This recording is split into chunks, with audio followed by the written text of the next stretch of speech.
Hello and welcome to the second episode of the Summer Fiesta Devlog. I'll show you today what I have been working on and the improvements I made and some things that I decided to change from the first video. The first thing that you'll be able to notice is that the map is bigger. I made a new portion right here, just copying all of the same assets and exporting them over here. And the main objective will be for the player to climb this mountain, and they'll have to learn new skills to be able to overcome the challenges. I decided to ditch the idea of the small open world and make more structured linear adventure where players will be able to see, like in this example, there is a bonfire here and you will see that the path forward is to the left, but you will still not be able to go there, so you'll have to go around the mountain and learn a new power right here and then go back. The first power that the players will learn is from this NPC here. They will learn the double jump, which will help them cross this bridge, and here, by solving this platforming puzzle, they will be able to get a torch that helps them to move on the snow. The thing that took me the longest to build was this puzzle, and I'll show you why. Let me play. It's a very short puzzle, 15 seconds, that took me many hours. So these NPCs also work like bonfires, so they heal you. And when you step on a pressure plate, a timer starts ticking and you have 15 seconds to step on 4 of them. So it's pretty easy, especially because I practiced this 100 times. And when you get 4 of them, after 15 seconds, there's a crystal that spawns there. There will be dialogue, of course, but now you have unlocked the torch. So if you press 1, you will be able to walk in the snow and not take damage for a bit. And this will help players to go around here, go around the mountain, and get to where they need to be. The torch expires after 10 seconds, but it still enables the player to get to the next bonfire here, which is not active yet, but it will be. And the reason why it was so complicated I'll show right here.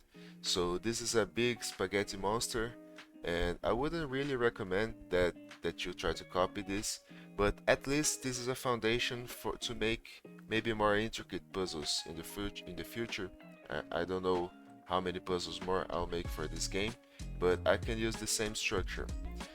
So you can see that this on trigger enters right here and the on trigger enters here are for the same objects. So you have the 4 plates and you have two trigger enter events for each plate.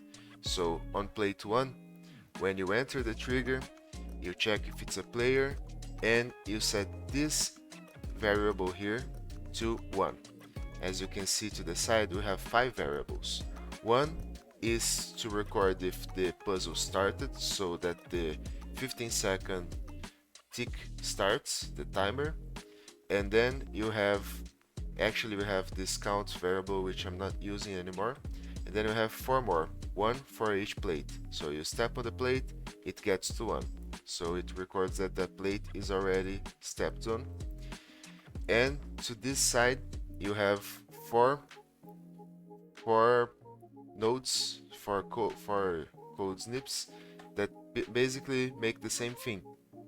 So if you step first on each of the plates, it will trigger the start of this puzzle. So as you can see here, trigger enter is player character, and the on variable has to be on 0. On means that this puzzle hasn't started yet, so this is the first step, the first button that you're stepping on. So it sets on to 1 and it spawns the timer, and after 15 seconds you register an event, and this event that's registered is basically what will process if you completed the challenge or not. So after 15 seconds you will check if each of the 4 integers is at 1. Remember, the integer that was here. This integer gets to 1 if you step on the plate. So it will check the 4 of the integers, and if it's true, it will get to the next one, next one, next one, and if all of them are true, then it connects to this. It destroys the timer, it sets the on variable to 3, so it's not used anymore, and gets the position of the crystal, which is already on the scene, and this is the spawn position. Actually, it's an empty object, and it gets the crystal itself and spawns it. I'll show you where the crystal is here. It's below here, so it has to move up when the player completes the challenge. So it gets spawned over there, it gets moved, sorry, the global position of it is set, and if any of these parameters here is false, then it sets all of the counts back. So the count, which I'm not using anymore, this is an old variable, but it sets the on back to 0, which means that the entire puzzle is reset, and the other variables as well. So it's like you haven't stepped on any of them yet. And you destroy the sound object as well. So the reason why this is so big and complicated is that I had to do a code for each of the plates depending on which plate you decided to step on first, and then another code to set this variable 1 here to 1, set the 2 to 1 as well, each variable for each plate. So yeah, this is not optimal at all, but this is the best way that I was able to make it work, and at least it works. And we also have another node on the crystal, a new node actually on the safe. Look at the size of the safe node graph, because as I told you before, every node, every bonfire that I add, I have to add a new one of these. So I just copy and put a new object here, But on this safe node graph, I also made the torch node graph. So when you enter the trigger of the crystal, that will happen when the puzzle is solved. The crystal will move up, and there's a very big trigger box, so you will enter this trigger box, and the torch variable is now 1. This means that the torch skill is unlocked. So you have all of this is just so you can get the right character entity when you press the key down. So you can just copy this player join, get entity, and then spawn event. This is just so we can point to the character entity, and we use the on key down event. This event triggers when you press any key. You just have to know the code for the key. That's why I had the keys printed every time I press them, and the code for the one key of the keyboard is 49.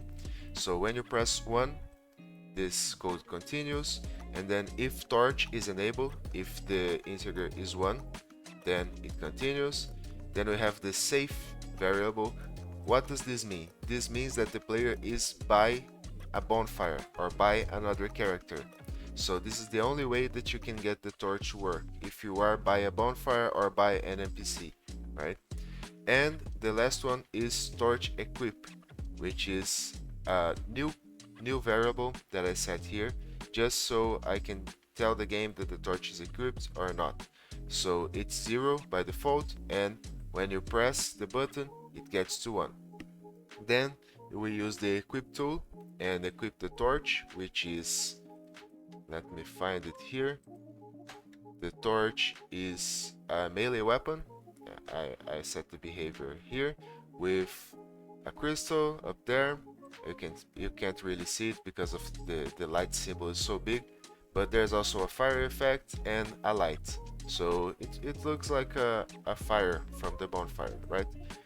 And you equip this, and after 10 seconds of delay, you unequip this, and you set the global position of the torch way below from the map, -1000 y, so just so it's hidden from the view. It's not destroyed, it's just hidden.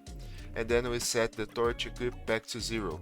This means that you can't make this code happen a lot of times following each other. You have to wait for 10 seconds so you can press again. This will prevent that this delay right here causes problems for the code. So this is the code to spawn the torch, and way below here we have the torch itself. Okay, I'm back. I had to change the name of this variable because it was confusing, so I set it to torch safe because this is a new variable. It's not safe as we are using for every bonfire, because this won't work if it's the same variable. Basically, if you have since you have to be inside the bonfire range, if you use the same variable, as soon as you walk out of the bonfire range, the safe variable goes to 0 again and starts damaging you. So it doesn't work. So it's a new variable that heals you while this other variable is damaging you, right? That's why it's a whole new one. And but it's the same logic. When you get in the trigger, it sets to 1, and when it's at 1, it heals you for 10. So this makes it equal, right? It damages you for 10, it heals you for 10, so you stay at the same health. And when you exit, this will set the torch safe to 0. You don't need to add damage here because the player will already be taking damage from the latest bonfire that he left, right? So this is just the small difference that this code has.